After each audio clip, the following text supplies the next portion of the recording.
जय माँ भगवती, जय माँ दुर्गा। भगवती छिन्न मस्तिका का स्वरूप अत्यंत ही गोपनीय है।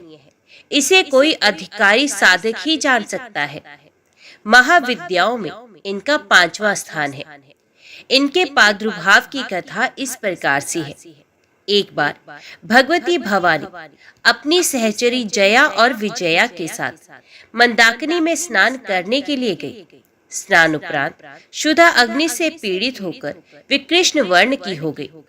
उस समय उनकी सहचरियों ने भी उनसे कुछ भोजन करने के लिए मांगा। देवी ने उनसे कुछ समय प्रतीक्षा करने के लिए कहा। थोड़ी देर प्रतीक्षा करने के बाद सहचरियों ने जब पुनः भोजन के लिए निवेदन किया, तब देवी ने उनसे कुछ देर और प्रतीक्षा करने के लिए कहा। इस पर सहचरियों ने देवी से विनम्र स्वर में कहा कि माँ तो अपने शिष्यों को भूख लगने पर अविलंब भोजन प्रदान करती है। आप हमारी उपेक्षा क्यों कर रही हैं? अपने सहचरियों के मधुर वचन सुनकर कृपामयी देवी ने अपने खड्ग से अपना सर काट दिया। कटा हुआ सर देवी के बाएं हाथ में आ गिरा और उनके कबंध से रक्त की 3 धाराएं प्रवाहित हुई। वे 2 धाराओं को अपनी सहचरियों की ओर प्रवाहित कर दी, जिसे पीती हुई दोनों बहुत प्रसन्न होने लगी और तीसरी धारा का देवी स्वयं पान करने लगी। तभी से देवी छिन्नमस्तिका के नाम से प्रसिद्ध हुई। ऐसा विधान है कि आधी रात अर्थात चतुर्थ संध्या काल में छिन्नमस्तिका की उपासना से साधक को सरस्वती सिद्ध हो जाती है। शत्रु विजय, समूह स्तंभन, राज्य प्राप्ति और दुर्लभ मोक्ष प्राप्ति के लिए छिन्नमस्तिका की उपासना अमोघ है। छिन्नमस्तिका का आध्यात्मिक स्वरूप अत्यंत महत्वपूर्ण है। छिन्न यज्ञ शीर्ष की प्रतीक ये देवी श्वेत कमल पीठ पर खड़ी हुई है।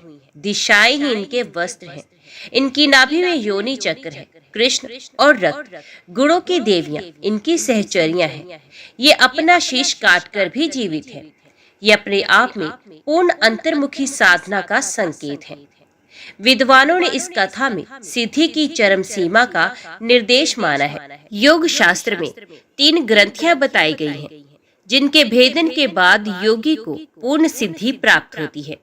इन्हें ब्रह्म ग्रंथि, विष्णु ग्रंथि तथा रुद्र ग्रंथि कहा गया है। मूलाधार में ब्रह्म ग्रंथि, मणिपुर में विष्णु ग्रंथि तथा आज्ञा चक्र में रुद्र ग्रंथि का स्थान है। इन ग्रंथियों के भेदन से ही अद्वैत नंद की प्राप्ति होती है। योगियों का ऐसा अनुभव है कि मणिपुर चक्र के नीचे की नाड़ियों में ही काम और रति का मूल है। उसी पर छिन्न महाशक्ति आरूढ़ है। इसका उधर प्रवाह होने पर रुद्र ग्रंथि का भेदन होता है। जय माँ भगवती, जय माँ दुर्गा। अभी हम सुनते हैं नवरात्रि के 5वें दिन सुना व पढ़े जाने वाला देवी भागवत पुराण का पाठ। व्यास जी बोले, महिषासुर का संहार देखकर इंद्र आदि प्रधान देवता परम प्रसन्न हुए और वे जगदम्बा की स्तुति करने लगे। देवता बोले, हे देवी, आपकी ही शक्ति से ब्रह्मा इस जगत का सृजन करते हैं, भगवान विष्णु पालन करते हैं और शिवजी प्रलय काल में संहार करते हैं। आपकी शक्ति से रहित हो जाने पर वे कुछ भी करने में समर्थ नहीं हो सकते। अतः जगत का सृजन, पालन और संहार करने वाली आप ही हैं। इस संसार में कीर्ति, मति, समृद्धि, गति, करुणा, दया, श्रद्धा, धृति, वसुधा, कमला, अजपा, पुष्टि, कला, विजया, गिरजा, जया, तुष्टि, प्रमा, बुद्धि, उमा, रमा, विद्या, क्षमा, कांति और मेधा, ये सब शक्तियां आप ही हैं। इस त्रिलोकी में आप विख्यात हैं। संपूर्ण जगत को आश्रय देने वाली हे देवी, आपकी इन शक्तियों के बिना कौन व्यक्ति कुछ भी स्वयं कर सकने में समर्थ है। हे अम्बा, धारणा शक्ति भी निश्चित रूप से आप ही हैं, अन्यथा कश्यप और शेषनाग इस पृथ्वी को धारण कर सकने में कैसे समर्थ हो पाती।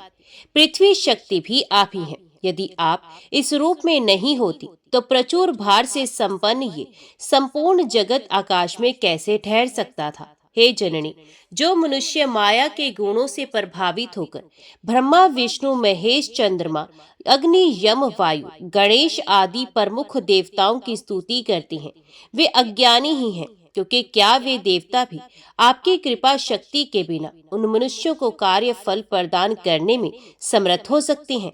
हे अम्बा, जो लोग सुविस्तृत यज्ञ में देवताओं को अधिकृत करके अग्नि में पुष्कल आहुति देते हैं, वे मंदमती हैं, क्योंकि यदि स्वाहा के रूप में आप नहीं होती तो वे देवता हवि द्रव्य को कैसे पाते? तब फिर वे मूढ़ आपका ही यजन क्यों नहीं करते? आप जगत के चराचर प्राणियों को भोग प्रदान करती हैं और अपने अंशों से उन्हें नित्य जीवन देती हैं। हे जननी, जिस प्रकार आप अपने प्रिय देवताओं का पोषण करती हैं, उसी प्रकार अपने शत्रुओं का भी पालन करती हैं। हे माता, बुद्धिमान पुरुष विनोद के लिए उद्यान में लगाए गए वृक्षों में से कुछ वृक्षों के फल और पत्तों से रहित हो जाने अथवा उन वृक्षों का रस कड़वा निकल जाने पर भी उन्हें कभी भी नहीं काटते, उसी प्रकार आप भी अपने ही बनाए हुए दैत्यों की भलीभांति रक्षा करती हैं।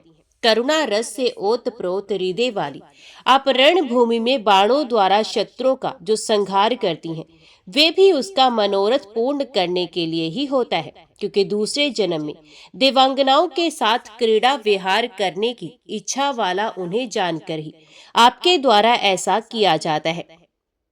ऐसा आपका अद्भुत चरित्र है। हे माता, बड़ी विलक्षण बात तो ये है कि विख्यात प्रभावों वाले उन दैत्यों का संहार जो आपके संकल्प मात्र से ही संभव था, इसके लिए आप अवतार लेना पड़ा। ये शरीर धारण करके आप वास्तव में इसी के सहारे लीला करती हैं, इसमें कोई दूसरा कारण नहीं। जो मनुष्य इस विकराल कली के उपस्थित होने पर भी आपकी आराधना नहीं करते, अपितु आपके ही द्वारा निर्मित विष्णु शिव आदि देवताओं की उपासना में तत्पर रहते हैं, वे लोग पुराण चतुर धूर्त जनों के द्वारा निश्चित रूप से ठग लिए गए हैं।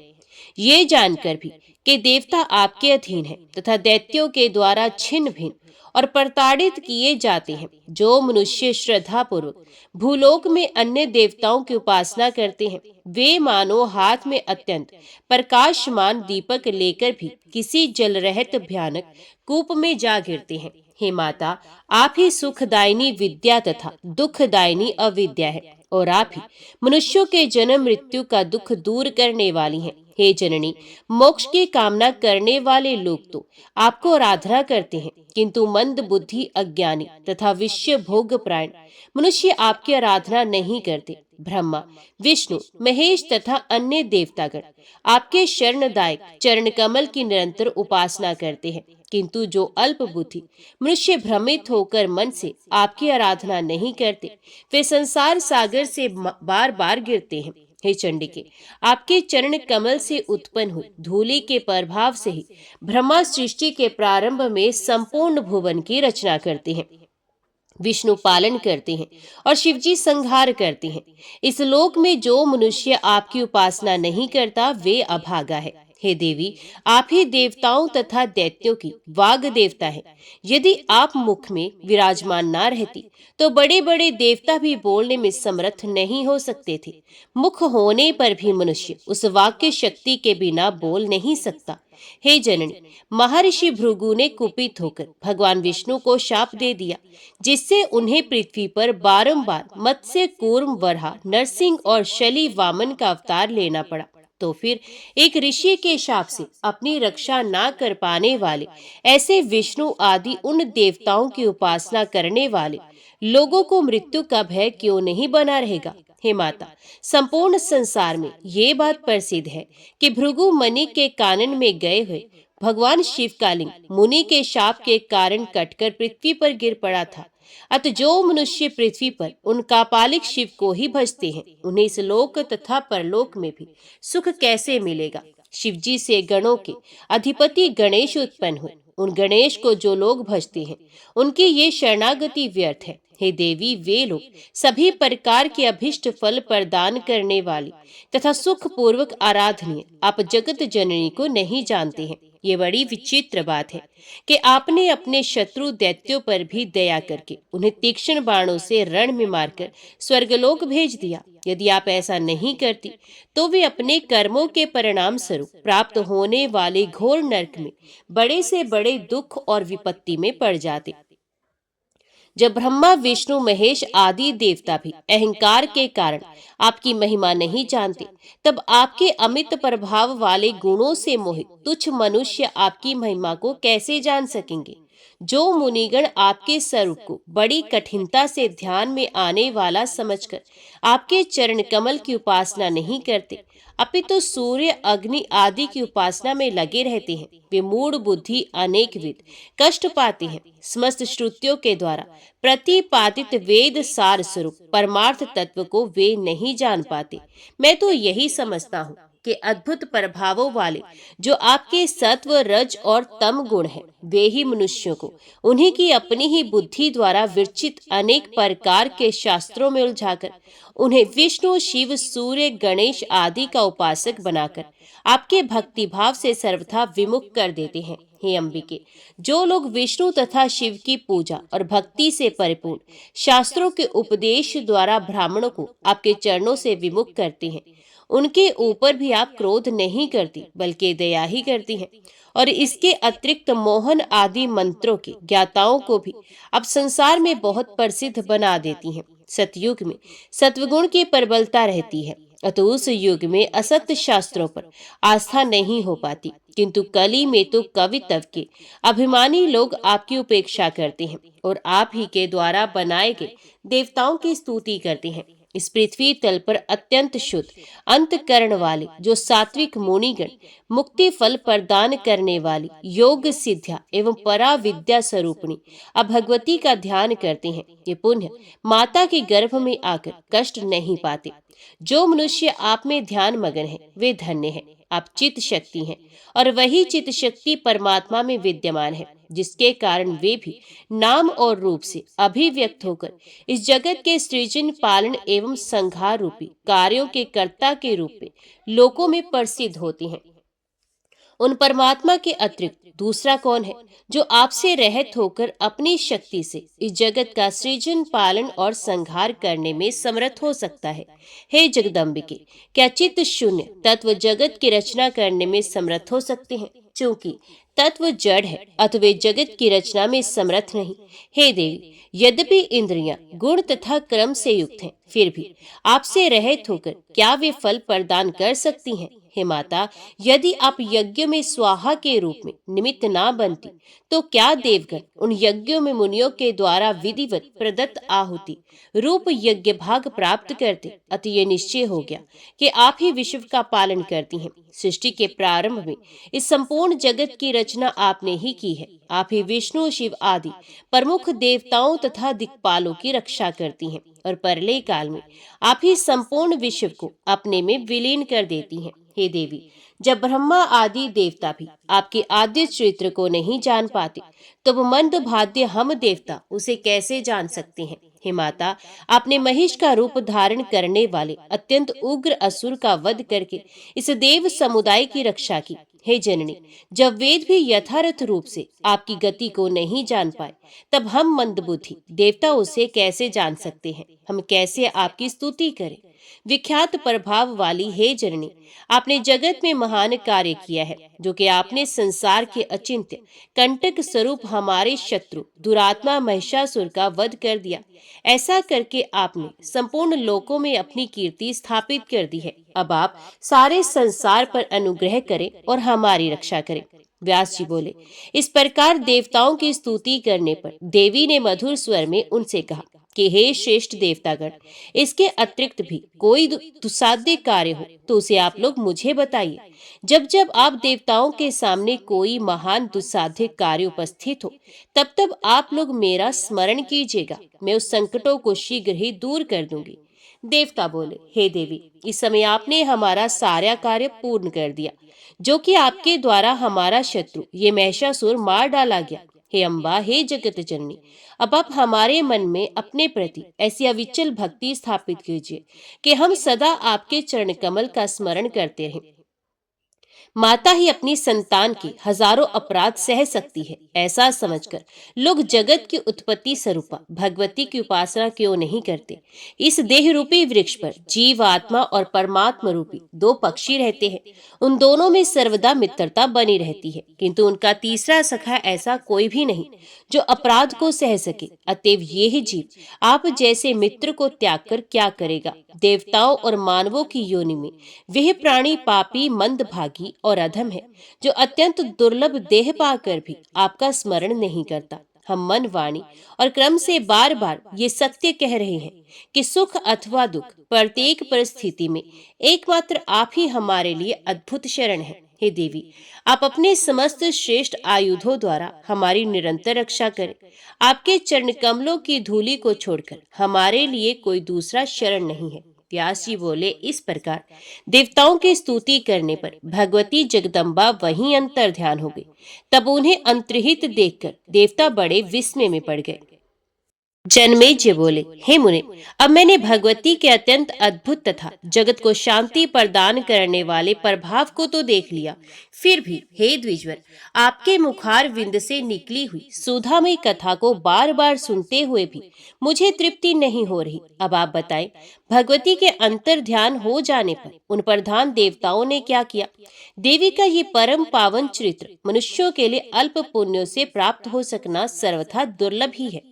अल्प भाग्य वाले मनुष्य को छोड़कर भगवती के कथा श्रवण में सदा तत्पर कर्णपुट वाला ऐसा कौन होगा जो देवी के कथा अमृत से तृप्ति प्राप्त कर लेता है। जिस कथा अमृत का पान करने से मनुष्य अमृत प्राप्त कर लेता है, उसे जो आदर पूर्वक नहीं पीते, उन मनुष्यों को धिक्कार है। भगवती जगदम्बा का लीला चरित्र देवताओं और बड़े बड़े मुनियों के लिए भी रक्षा का परम साधन है। ये लीला चरित्र मनुष्यों को संसार सागर से पार करने के लिए एक नौका है। कृत्यक जन उस चरित्र को भला कैसे त्याग सकती हैं। जीवन मुक्त तथा मोक्ष की कामना करने वाले अथवा रोगग्रस्त जो कोई भी सांसारिक प्राणी है, उन सबको चाहिए कि वे अपने कर्णपुट से भगवती के इस सर्वार्थदायक कथा अमृत का पान करते रहे। ऐसा वेद वेता कहते हैं। हे मुने, धर्म, अर्थ और काम में तत्पर राजाओं को तो विशेष रूप से कथा अमृत का पान करना चाहिए। जो मुक्त प्राणी तक उस कथा अमृत का पान करते हैं, तब मुक्ति से वंचित उन जन इसका पान क्यों नहीं करते। ये अनुमान करना चाहिए कि जिन लोगों ने अपने पूर्व जन्म में सुंदर कुंद पुष्पों, चंपा के पुष्पों तथा बिल पत्रों से भगवती का पूजन किया है, वे ही इस जन्म में भूतल पर भोग तथा ऐश्वर्य से संपन्न राजा होते हैं। जो मनुष्य पवित्र भारत भूभाग में यह मानव शरीर पाकर भी भगवती को भक्ति से रहित हैं तथा जिन्होंने उनकी आराधना नहीं की, वे सदा धन धान्य से ही रोगग्रस्त और निस्संतान रहते हैं। साथ ही वे लोग दूसरों के दास बनकर निरंतर घूमते रहते हैं और आज्ञाकारी होकर दूसरों का भार ढोया करते हैं। वे दिन रात स्वार्थ साधन में लगे रहते हैं, फिर भी उन्हें अपना पेट भरने तक के लिए अन्न कभी नहीं मिलता। इस संसार में जो लोग अंधे, गूंगे, बहरे, लूले और कोड़ी के रूप में कष्ट भोग रहे हैं, उनके विषय में विद्वानों को ये अनुमान कर लेना चाहिए कि उन्होंने भगवती की निरंतर आराधना नहीं की है। जो लोग राजोचित भोग से युक्त, ऐश्वर्य से संपन्न, अनेक मनुष्यों से सेवित और वैभवशाली दिखाई पड़ते हैं, उनके विषय में ये अनुमान लगाना चाहिए कि उन्होंने अवश्य ही जगदम्बा की उपासना की है। अतएव हे सत्यवती नंदन, अब आप कृपा करके भगवती के उत्तम चरित्र का वर्णन कीजिए। आप बड़े दयालु हैं। उस पापी महिषासुर का वध करने के पश्चात देवताओं से भलीभांति पूजित होकर सभी देवताओं के तेज से प्रादुर्भूत वे भगवती महालक्ष्मी कहाँ चली गई। हे महाभाग, आपने अभी कहा कि वे तुरंत अंतर्ध्यान हो गई। स्वर्गलोक अथवा मृत्युलोक किस जगह वे भगवती भुवनेश्वरी प्रतिष्ठित हुई, वे कहाँ पर विलीन हो गई, या वैकुंठ धाम में विराजने लगी, या फिर सुमेरु पर्वत पर विराजमान हुई। अब आप मुझे ये सब यथार्थ रूप में बताएं। व्यास जी बोले, हे राजन, इसके पहले मैं आपसे रमणीय मणिद्वीप का वर्णन कर चुका हूँ। वे भगवती का क्रीड़ा स्थल है तथा उनके लिए सदा परम प्रिय बतलाया गया है। जहां ब्रह्मा, विष्णु और महेश स्त्री रूप में परिणित हो गए थे और पुण्य पुरुष तत्व पाकर वे अपने अपने कार्यों में संलग्न हो गए। ये परम सुंदर दीप सुधा सागर के मध्य में विराजमान है। भगवती जगदम्बा वहां अनेक रूपों में सदा विहार करती हैं। महिषासुर के वध के पश्चात देवताओं से तथा भलीभांति पूजित होकर वे सनातनी माया शक्ति भगवती शिवा उसी मणिद्वीप में चली गई, जहां के निरंतर विहार करती रहती हैं। श्री भागवत उन सर्वेश्वरी भगवती को अंतर्हित देखकर देवताओं ने सूर्य वंश में उत्पन्न महाबली एवं सभी शुभ लक्षणों से संपन्न अयोध्यापति शत्रुघ्न नामक पराक्रमी राजा को महिषासुर के सुंदर आसन पर अभिषिक्त किया। इस प्रकार इंद्र आदि सभी प्रधान देवता शत्रुघ्न को राज्य प्रदान करके अपने अपने वाहनों से अपने अपने स्थान को चले गए। हे भूपते, उन देवताओं के चले जाने पर पृथ्वी पर धर्म राज्य स्थापित हो गया और प्रजाएं सुखी हो गई। मेघ उचित समय पर जल बरसाते थे और पृथ्वी पर उत्तम धान्य उत्पन्न होते थे। वृक्षों, फलों तथा फूलों से सदा लदे रहते थे और वे लोगों के लिए बड़े सुखदायक हो गए। घड़े के समान थन वाली दुधारू गोएं मनुष्यों को उनकी इच्छा के अनुसार दूध दिया करती थी। स्वच्छ एवं शीतल जल वाली नदियां सुगमता पूर्वक बहती थी और पक्षियों से सुशोभित रहती थी। ब्राह्मण वेद तत्वों के ज्ञाता हो गए और यज्ञ कर्म में प्रवृत्त रहने लगे। क्षत्रिय धर्म भावना से ओतप्रोत हो गए और सदा दान तथा अध्ययन में तत्पर रहने लगे। सभी राजा शस्त्र विद्या प्राप्त करने में संलग्न हो गए और वे सदा प्रजाओं की रक्षा करने लगे। उनका दंड विधान न्याय के अनुसार चलने लगा और वे शांति गुण से संपन्न हो गए। सभी प्राणियों में परस्पर मेल जोल रहने लगा। खानों से मनुष्यों को अपार धन प्राप्त होने लगा और गौशालाएं गौ समुदाय से संपन्न हो गई। हे राजन, उस समय धरातल पर ब्राह्मण, क्षत्रिय, वैश्य और शूद्र ये सब के सब देवों की भक्ति संलग्न हो गई। सर्वत्र मनोहर यज्ञ मंडप तथा यज्ञ युग दृष्टि गोचर होते थे। ब्राह्मणों तथा क्षत्रियों द्वारा संपन्न किए गए यहाँ से सारी पृथ्वी सुशोभित होने लगी। उस समय स्त्री पतिव्रत, धर्मपरायण, सुशील तथा सत्यनिष्ठ थी और पुत्र पिता के प्रति श्रद्धा रखने वाले तथा धर्मशील होते थे। पृथ्वी तल पर पाखंड तथा अधर्म कहीं भी नहीं था। उस समय वेद वाद और शास्त्रवाद के अतिरिक्त अन्य कोई वाद प्रचलित नहीं थे। उस समय किसी में भी परस्पर कलह नहीं होता था, दीनता नहीं थी और किसी की अशुभ बुद्धि भी नहीं थी। सभी जगह लोग सुखी थे और आयु पूर्ण होने पर ही उनकी मृत्यु होती थी। किसी की अकाल मृत्यु नहीं होती थी। मित्रों में वियोग नहीं होता था। किसी पर कभी विपत्तियां नहीं आती थी। अनावृष्टि नहीं होती थी, न ही अकाल पड़ता था और ना तो दुखदायिनी महामारी ही मनुष्यों को ग्रसित करती थी। न किसी को रोग था और ना तो लोगों का आपस में डाह तथा विरोध ही था।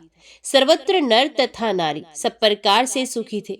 सभी मनुष्य स्वर्ग में रहने वाले देवताओं की भांति आनंद भोगते थे। हे राजन, उस समय चोर, घंडी, धोखेबाज, दंभी, चुगलखोर, लंपट तथा जड़ प्रकृति वाले मनुष्य नहीं रह गए थे। हे भूपते, वेदों से द्वेष करने वाले तथा पापी मनुष्य उस समय नहीं थे, अपितु सभी लोग धर्मनिष्ठ थे और नित्य ब्राह्मणों की सेवा में लगे रहते थे। सृष्टि धर्म के 3 प्रकार होने के कारण ब्राह्मण भी 3 प्रकार के थे, सात्विक, राजस तथा तामस। उनमें सत्व वृत्ति वाले सभी सात्विक ब्राह्मण वेदों के ज्ञाता तथा यज्ञ कार्यों में दक्ष, दान लेने की प्रवृत्ति से रहित, दयालु तथा संयम रखने वाले थे। वे धर्म परायण रहकर सात्विक अन्नों से यज्ञ करते हुए सदा पुरोडाश के द्वारा विधि विधान से हवन करते थे और पशु बलि के द्वारा कभी भी यज्ञ संपन्न नहीं करते थे। हे राजन, वे सात्विक ब्राह्मण दान, अध्ययन और यज्ञ इन्हीं 3 कार्यों में सदा अभिरुचि रखते थे। राजस ब्राह्मण वेद के विद्वान थे और वे क्षत्रियों के पुरोहित होते थे। वे यथा विधि मांस भक्षी थे। वे सदा 6 कर्मों में ही संलग्न रहते थे। यज्ञ करना, यज्ञ कराना, दान देना, दान लेना, वेद पढ़ना और वेद पढ़ाना, यही उनके 6 क्रम थे। तामस प्रकृति वाले ब्राह्मण क्रोधी और राग द्वेष प्राण रहते थे। वे सदा राजाओं के यहाँ कर्मचारी के रूप में कार्य करते थे। वे कुछ कुछ अध्ययन में भी संलग्न रहते थे। इस प्रकार महिषासुर का वध हो जाने पर सभी ब्राह्मण सुखी, वेद परायण, व्रतनिष्ठ तथा दान धर्म में संलग्न हो गए। क्षत्रिय प्रजा पालन में लगे, वैश्य व्यवसाय में तत्पर हो गए और कुछ अन्य वैश्य कृषि, वाणिज्य, गौ रक्षा तथा सूद पर धन देने के क्रम में प्रवृत्त हो गए। इस प्रकार महिषासुर के संहार के पश्चात सारा जन समुदाय आनंद से परिपूर्ण हो गया। प्रजाओं की व्याकुलता दूर हो गई, उन्हें पर्याप्त धन प्राप्त होने लगा। गोई परम सुंदर तथा बहुत दूध देने वाली हो गई। नदियां प्रचुर जल से भर गई, वृक्ष बहुत अधिक फलों से लद गए और सभी मनुष्य रोग रहित हो गए। कहीं भी किसी प्राणी को मानसिक व्याधियां तथा प्राकृतिक आपदाएं व्यथित नहीं करती थी। उस समय सभी प्राणी अकाल मृत्यु को प्राप्त नहीं होते थे। वे सब प्रकार के वैभव से संपन्न तथा निरोग रहते थे। वेद प्रतिपादित धर्म में तत्पर रहते हुए सभी लोगों ने भगवती चंडिका के चरण कमलों की सेवा में ही अपना चित्त लगा दिया था। राजन, सुनिए, मैं देवी का उत्तम चरित्र कहता हूँ। ये संपूर्ण प्राणियों को सुख देने वाला तथा समस्त पापों का नाश करने वाला है। पूर्व काल में शुंभ और निशुंभ नामक दो असुर भाई थे। वे बड़े बलवान, महाप्रकर्मी तथा पुरुषों में अवध्य थे। उनके पास बहुत से सैनिक थे। वे दोनों वीर देवताओं को सदा दुख देते रहते थे। वे बड़े दुराचारी तथा मदमत थे। उनके पास बहुत अधिक दानव थे। अंबिका ने देवताओं के हित के लिए उन दोनों दानवों को उनके परिचरों समेत अत्यंत भीषण संग्राम में मार डाला। महाबाहु चंडमुंड, महाभयंकर रक्तबीज और धूम्रलोचन नामक असुर, वे सब भी भगवती के द्वारा रणभूमि में मारे गए थे। उन सबका वध करके भगवती अंबिका ने देवताओं का बहुत बड़ा भय दूर कर दिया। तदंतर देवताओं ने पवित्र सुमेरु पर्वत पर उन देवी का स्तवन तथा विधिवत पूजन किया। राजा बोले, पूर्व काल में ये दोनों दानव कौन थे और वे बड़े बड़े बलशालियों से भी श्रेष्ठ कैसे हुए? उन्हें राज सिंहासन पर किसने प्रतिष्ठित किया? स्त्री के द्वारा वे कैसे मारे गए? किस देवता की तपस्या के परिणाम स्वरूप प्राप्त वरदान से वे महाबली हुए और किस प्रकार वे मारे गए? ये सब विस्तार पूर्वक बताइए। व्यास जी बोले, हे राजन, अब आप समस्त पापों का नाश करने वाले, सभी प्रकार की अभिष्ट फल प्रदान करने वाले, मंगलमय तथा भगवती के चरित्र से ओत प्रोत दिव्य कथा को सुनिए। पूर्व काल में शुंभ निशुंभ नामक दो दैत्य पाताल से भूमंडल पर आ गए। वे दोनों भाई देखने में बड़े सुंदर थे। पूर्ण व्यसक होने पर उन दोनों ने जगत पावन पुष्कर तीर्थ में अन्न तथा जल का परित्याग करके कठोर तप आरंभ कर दिया। योग साधना में तत्पर रहने वाले शुंभ और निशुंभ एक ही स्थान पर आसन लगाकर 10,000 वर्षों तक घोर तपस्या करते रहे। अंत में समस्त लोकों के पितामह भगवान ब्रह्मा जी उन पर प्रसन्न हो गए और हंस पर आरूढ़ होकर वहां आ गए। ध्यान मगन होकर बैठे हुए उन दोनों को देखकर जगत के रचयिता ब्रह्मा जी ने कहा, हे महाभाग, तुम दोनों उठो, मैं तुम लोगों की तपस्या से परम प्रसन्न हूँ। तुम लोगों का जो भी अभिष्ट वर हो उसे बताओ, अवश्य दूंगा। तुम दोनों का तपोबल देखकर तुम लोगों की अभिलाषा पूर्ण करने के विचार से ही मैं यहाँ पर आया हूँ। व्यास जी बोले, ब्रह्मा जी की ये वाणी सुनकर समाहित चित्त वाले उन दोनों का ध्यान टूट गया। तब प्रदक्षिणा करके उन्होंने दंड की भांति भूमि पर गिरकर ब्रह्मा जी को प्रणाम किया। तत्पश्चात तप के कारण दुर्बल शरीर वाले दोनों दानवों ने ब्रह्मा जी से बड़ी दीनता पूर्वक गदगद वाणी में ये मधुर वचन कहा, हे देव, हे दया सिंधु, हे भक्तों को अभय देने वाले ब्राह्मण, हे विभो, यदि आप हम पर प्रसन्न हैं तो हमें अमृत प्रदान कीजिए। मृत्यु से बढ़कर दूसरा कोई भी भय इस पृथ्वी लोक में नहीं। उसी भय से संत्रस्त होकर हम दोनों आपकी शरण को प्राप्त हुए हैं। हे देव देवेश, आप हमारी रक्षा कीजिए। हे जगत कर्ता, हे क्षमा निधान, हे विश्वात्मन, आप हमारे मरण जन्य भय को शीघ्र ही दूर कर दीजिए। ब्रह्मा जी बोले, तुम लोगों ने ये कैसा सर्वथा नियम विरुद्ध वरदान मांगा है? तीनों लोकों में किसी के द्वारा किसी के लिए भी ये वरदान सर्वथा अदेय है। जन्म लेने वाले की मृत्यु निश्चित है और मरने वाले का जन्म निश्चित है। विश्व की रचना करने वाले प्रभु ने ये नियम पहले से ही निर्धारित कर रखा है। सभी प्राणियों को निश्चित रूप से मरना ही पड़ता है, इसमें संदेह नहीं।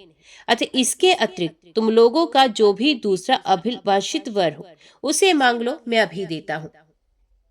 व्यास जी बोले, हे राजन, ब्रह्मा जी की ये बात सुनकर उन दोनों दानवों ने परस्पर भलीभांति विचार करने के उपरांत अपने सम्मुख खड़े उन ब्रह्मा जी को प्रणाम करके कहा, हे कृपा सिंधु, देवता, मनुष्य, मृग अथवा पक्षी, इनमें से किसी भी पुरुष जाति के द्वारा हमारा मरण न हो, यही हमारा अभीष्ट वर है। इसे आप हमें प्रदान करें। ऐसी कौन बलवती स्त्री है जो हम दोनों का नाश कर सके? इस चराचर त्रिलोकी में किसी भी स्त्री से हम नहीं डरते। हे ब्राह्मण, हम दोनों भाई पुरुषों से अवध्य हुए। हमें स्त्रियों से कोई डर नहीं, क्योंकि वे तो स्वभाव से ही अबला होती हैं। व्यास जी बोले, उन दोनों का ये वचन सुनकर ब्रह्मा जी ने उन्हें मनोवांछित वर दे दिया और प्रसन्न मन से अपने स्थान पर चले गए। ब्रह्मा जी के अपने लोक चले जाने पर वे दोनों दानव वहीं पर अपने घर चले गए। उन्होंने वहां पर शुक्राचार्य को अपना पुरोहित बनाकर उनका पूजन किया। तत्पश्चात किसी उत्तम दिन और नक्षत्र में सोने का दिव्य तथा सुंदर सिंहासन बनवाकर मुनि ने राज्य स्थापना के लिए उन्हें प्रदान किया। उन्हें ज्येष्ठ होने के कारण शुंभ को वे सुंदर राज सिंहासन समर्पित किया। उसी समय अनेक श्रेष्ठ दानव उसकी सेवा करने के लिए शीघ्र वहां उपस्थित हो गए। बल अभिमानी तथा महाप्रकर्मी चंड और मुंड, ये दोनों भाई भी अपनी सेना तथा बहुत से रथ, घोड़े और हाथी साथ में लेकर उनके पास आ गए। शुंभ को राजा बना हुआ सुनकर उसी के रूप वाला धूम्रलोचन नामक प्रचंड पराक्रमी दैत्य भी उस समय सेना सहित वहां पहुंच गया। उसी प्रकार वरदान के प्रभाव से अत्यधिक बलशाली तथा शूरवीर रक्तबीज भी दो अक्षौहिणी सेना के साथ वहां आकर सम्मिलित हो गया। हे राजन, उसके अतिशय बलवान होने का एक कारण ये था कि संग्राम में युद्ध करते हुए उस रक्तबीज के शस्त्र के होने पर उसके शरीर से जब भूमि पर रुधिर गिरता था, उसी समय उसके ही समान क्रूर और हाथों में शस्त्र धारण किए बहुत से वीर पुरुष उत्पन्न हो जाते थे। रक्त बिंदुओं से उत्पन्न वे पुरुष उसी रक्तबीज के आकार, रूप और पराक्रम वाले होते थे और वे सभी पुनः युद्ध करने लगते थे। इसलिए संग्राम में महाप्रकर्मी तथा अजय समझा जाने वाला वे महान असुर रक्तबीज सभी प्राणियों से अवध्य हो गया था। इसके अतिरिक्त चित्रंगनी सेना से बहुत से पराक्रमी दानव भी शुंभ को अपना राजा मानकर उसके सेवक बन गए। उस समय शुंभ और निशुंभ के पास असंख्य सेना हो गई थी और उन्होंने अपने बल के प्रभाव से भूमंडल का संपूर्ण राज्य अपने अधिकार में कर लिया। तत्पश्चात शत्रु पक्ष के वीरों का संहार करने वाले निशुंभ अपनी सेना सुत करके इंद्र को जीतने बड़े वेग से स्वर्ग के लिए प्रस्थान किया। वहां पहुंचकर उसने लोकपालों के साथ घोर युद्ध किया। तब इंद्र ने उसके वक्ष पर वज्र से प्रहार किया। उस वज्रघात से आहत होकर दानव शुंभ का छोटा भाई निशुंभ भूमि पर गिर पड़ा। तब परम साहसी उस निशुंभ की सेना भाग गई। अपने भाई को मूर्छित हुआ सुनकर शत्रु सेना को नष्ट कर डालने वाला शुंभ वहां आकर सभी देवताओं को बाणों से मारने लगा। इस प्रकार किसी भी कार्य को कठिन ना समझने वाले उस शुंभ ने भीषण युद्ध किया और इंद्र सहित सभी देवताओं तथा लोकपालों को पराजित कर दिया। तब उस शुंभ ने अपने पराक्रम के प्रभाव से कल्प वृक्ष और कामधेनु सहित इंद्र पद को अधिकार में कर लिया। उस दुस्साहसी शुंभ ने तीनों लोकों पर आधिपत्य जमा लिया और देवताओं को मिलने वाले यज्ञ भागों को भी हरण कर लिया। नंदन वन पाकर वे महान असुर आनंदित हुआ और अमृत के पान से उसे बहुत सुख मिला। उसने कुबेर को जीतकर उनके राज्य पर अधिकार कर लिया और सूर्य तथा चंद्रमा का भी अधिकार छीन लिया। उसने यमराज को परास्त करके उनका पद स्वयं ले लिया। इसी प्रकार अपने बल के प्रभाव से वरुण का राज्य अपने अधीन करके वे शुंभ राज्य शासन स्वयं करने लगा और अग्नि तथा वायु के कार्य स्वयं करने लगा। तब असुरों के द्वारा तिरस्कृत और राज्य छिन जाने के कारण नष्ट शोभा वाले सभी देवता नंदन वन छोड़कर पर्वतों की गुफाओं में चले गए। अधिकार से वंचित होकर वे सब निर्जन वन में भटकने लगे। अब उनका कोई सहारा नहीं रहा, उनके रहने की जगह नहीं रही। वे तेजहीन और आयुध विहीन हो चुके थे। इस प्रकार सभी देवता पर्वतों की कंदराओं, निर्जन उद्यानों और नदियों की घाटियों में विचरण करने लगे। हे महाराज, स्थान भ्रष्ट हो जाने के कारण उन बेचारे लोकपालों को कहीं भी सुख नहीं मिल रहा था, और फिर ये सुनिश्चित भी है कि सुख सदा प्रारब्ध के अधीन रहता है। हे नराधिप, बलशाली, बड़े भाग्यवान, महान ज्ञानी तथा धन संपन्न व्यक्ति भी विपरीत समय उपस्थित होने पर दुख तथा कष्ट पाते हैं। हे महाराज, उस काल की गति बड़ी ही विचित्र होती है, जो एक साधारण मनुष्य को राजा बना देता है और उसके बाद राजा को भिखारी बना देता है। वही काल दाता को याचक, भलवान को निर्बल और पंडित को अज्ञानी और वीर को अत्यंत कायर बना देता है। 100 अश्वमेध यज्ञ करने के बाद सर्वोत्कृष्ट इंद्रासन प्राप्त करके भी बाद में समय के फेर से इंद्र को असीम कष्ट उठाना पड़ा था।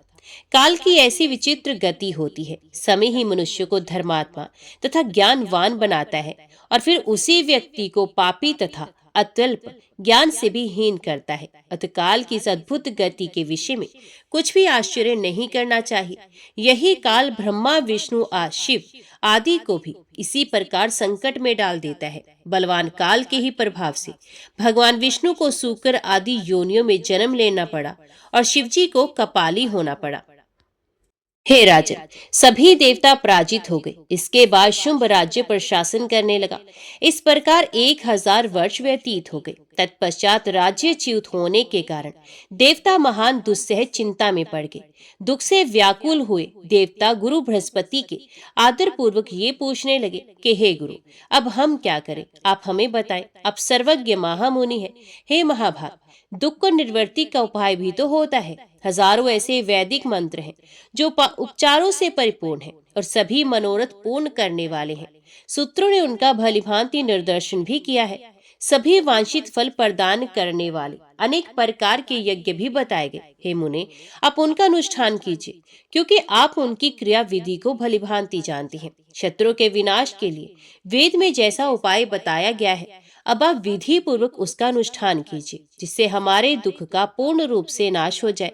हे आंगिरस, दानवों के विनाश के लिए आप अपनी बुद्धि के अनुसार आज ही अभिचार क्रम आरंभ करने की कृपा कीजिए। बृहस्पति जी बोले, हे देवराज, वेदों में बताए गए सभी मंत्र प्रारब्ध के अनुसार ही फल प्रदान करने वाले हैं। वे स्वतंत्र नहीं हैं और नियम के अनुसार ही फल प्रदान करते हैं। उन मंत्रों के देवता तो आप ही लोग हैं। जब आप लोग स्वयं समय के फेर से कष्ट में पड़े हुए हैं, तो मैं कौन सा उपाय करूं? यज्ञ कर्मों में इंद्र, अग्नि, वरुण आदि की पूजा की जाती है और वे आप सब देवता ही स्वयं विपत्ति भोग रहे हैं, तब यज्ञ क्या कर सकेंगे? अवश्यम भावी घटनाओं का कोई प्रतिकार नहीं। फिर भी संकट से बचने के लिए उपाय तो करना ही चाहिए। ये शिष्ट पुरुषों का उपदेश है। कुछ विद्वान कहते हैं कि दैव सबसे बलवान होता है और उपायवादी लोग दैव को निरर्थक बताते हैं, किंतु मनुष्यों के लिए दैव और उपाय दोनों ही आवश्यक माने गए हैं। मात्र दैव का आश्रय लेकर कभी भी बैठे नहीं रहना चाहिए। अपनी बुद्धि से विचार करके सम्यक रूप से प्रयत्न करने में तत्पर हो जाना चाहिए। इसलिए भली भांति बार बार सोच विचार कर मैं आप सभी को उपाय बता रहा हूँ।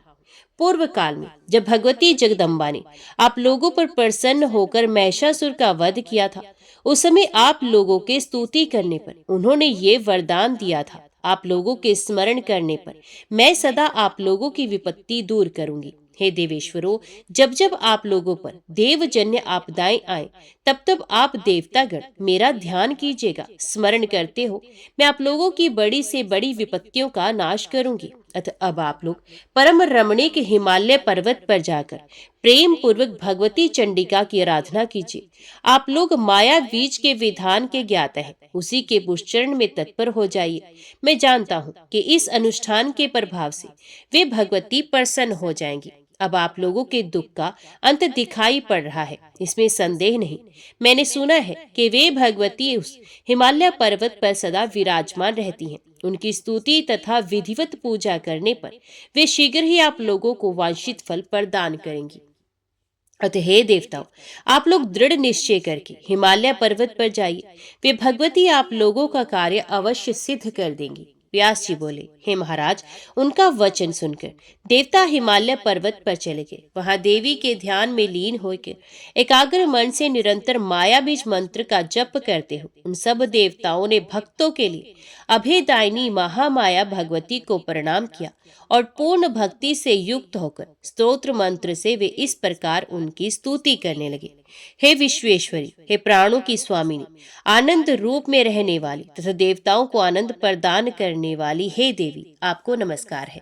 दानवों का अंत करने वाली, मनुष्यों की समस्त कामनाएं पूर्ण करने वाली तथा भक्ति के द्वारा अपने रूप का दर्शन देने वाली हे देवी, आपको नमस्कार है। सदा हमारी रक्षा कीजिए।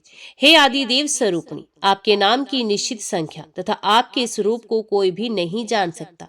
सब में आप ही विराजमान हैं। जीवों के सृजन और संहार काल में शक्ति स्वरूप से सदा आप ही कार्य करती हैं। आप ही स्मृति, धृति, बुद्धि, जरा, पुष्टि, तुष्टि, धृति, कांति, शांति, सुविधा, सुलक्ष्मी, गति, कीर्ति, मेधा और विश्व की पुरातन मूल प्रकृति हैं। आप जिस समय जिन स्वरूपों से देवताओं का कार्य संपन्न करती हैं, हम शांति के लिए आपके उन स्वरूपों को नमस्कार करते हैं। आप ही क्षमा, योग, निद्रा, दया तथा विवक्षा इन कल्याणकारी रूपों से सभी जीवों में निवास करती हैं।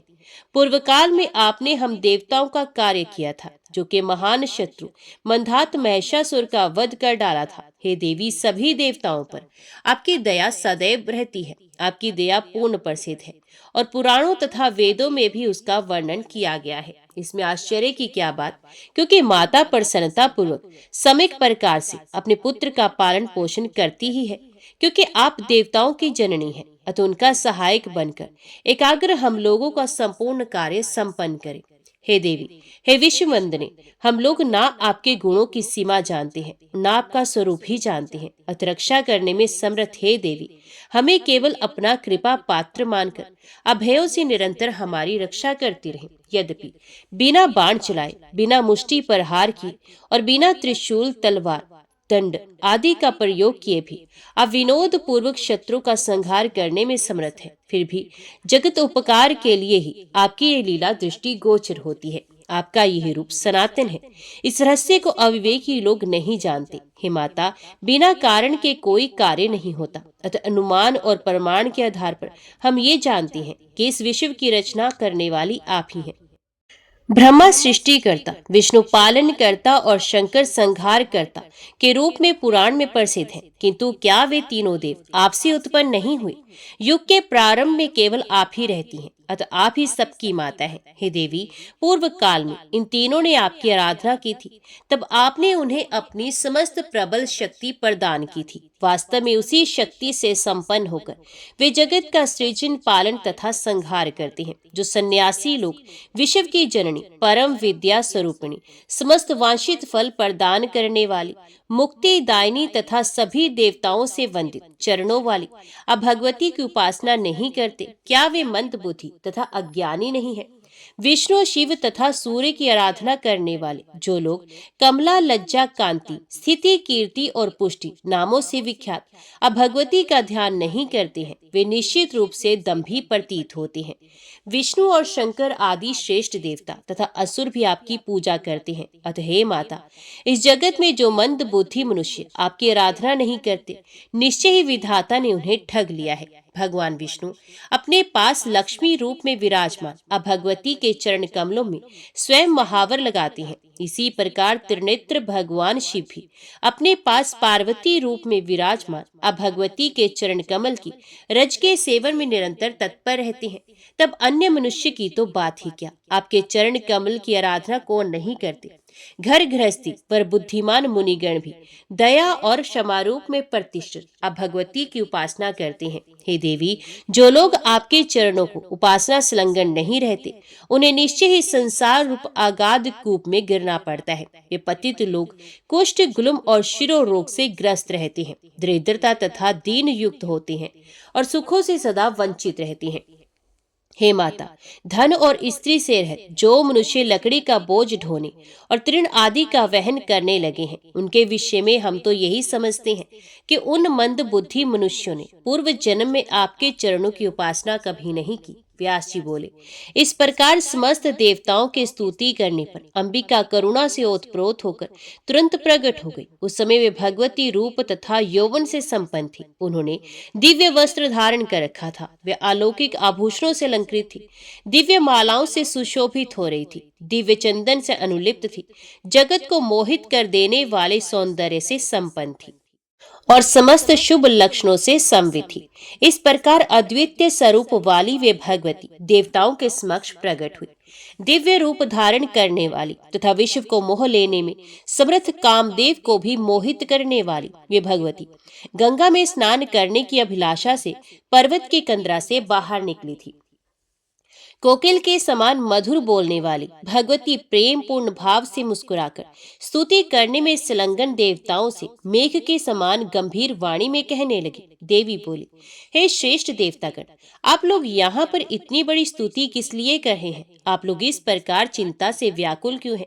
मुझे अपना कार्य बताइए। व्यास जी बोले, भगवती का ये वचन सुनकर उनके रूप वैभव से मोहित श्रेष्ठ देवताओं का हृदय उत्साह से परिपूर्ण हो गया, जिससे वे प्रेम पूर्वक उनसे कहने लगे। देवता बोले, जगत को नियंत्रण में रखने वाली हे देवी, हम आपकी स्तुति कर रहे हैं, हम आपके शरणागत हैं। हे कृपा सिंधु, दैत्यों से सताए गए हम देवताओं के संपूर्ण दुखों से रक्षा कीजिए। हे महादेवी, पूर्व काल में देवताओं के लिए कंटक बने महिषासुर का वध करके आपने हमें वर प्रदान किया था। आप लोग संकट में मुझे सदा याद कीजिएगा। स्मरण करते ही मैं दैत्यों के द्वारा आप लोगों को पहुंचाई गई पीड़ा का निस्संदेह नाश करूंगी। हे देवी, इसलिए हम लोगों ने आपका स्मरण किया है। इस समय शुंभ और निशुंभ नामक दो दानव उत्पन्न हुए हैं, जो देखने में महाभयंकर हैं। वे हमारे कार्यों में विघ्न डाला करती हैं। वे पुरुषों से सर्वथा अवध्य हैं। ऐसे ही बलशाली दानव रक्त बीज तथा चंड और मुंड भी हैं। इन सभी तथा अन्य महाबली दानवों ने हम देवताओं का राज्य छीन लिया है। हे महाबले, हम लोगों का दूसरा कोई अवलंब नहीं, एकमात्र आप ही हमारी शरण है। हे माता, आप दुखित देवताओं का कार्य सिद्ध करें। देवता आपके चरणों की उपासना में सदैव संलग्न रहते हैं। इस समय वे सब महान बलशाली दैत्यों के द्वारा विपत्ति में डाल दिए गए हैं। अतः हे देवी, आप उन भक्ति परायण देवताओं को दुख रहित कर दीजिए। हे माता, आप दुखित देवताओं का आश्रय बन जाइए। हे देवी, युग के आरंभ में इस विश्व की रचना आप भगवती ने स्वयं ही की थी। ये जानकर आप इस संपूर्ण जगत भूमंडल की रक्षा कीजिए। हे जननी, हे माता, अपने बल से अभिमान में चूर दानव जगत में लोगों को पीड़ित कर रहे हैं। जय माँ भगवती, जय माँ दुर्गा। आज की वीडियो में इतना ही। उम्मीद करती हूँ वीडियो आपको पसंद आई होगी। वीडियो पसंद आई हो तो वीडियो को लाइक और चैनल को सब्सक्राइब जरूर कीजिएगा। जय माता दी लिखकर कमेंट बॉक्स में अपनी हाजिरी और अपने सुझाव देना ना भूलेगा। तो मिलते हैं अगली कथा अगली वीडियो के साथ। तब तक के लिए देखते व सुनते रहिए। जय माँ कंजक, जय माता दी।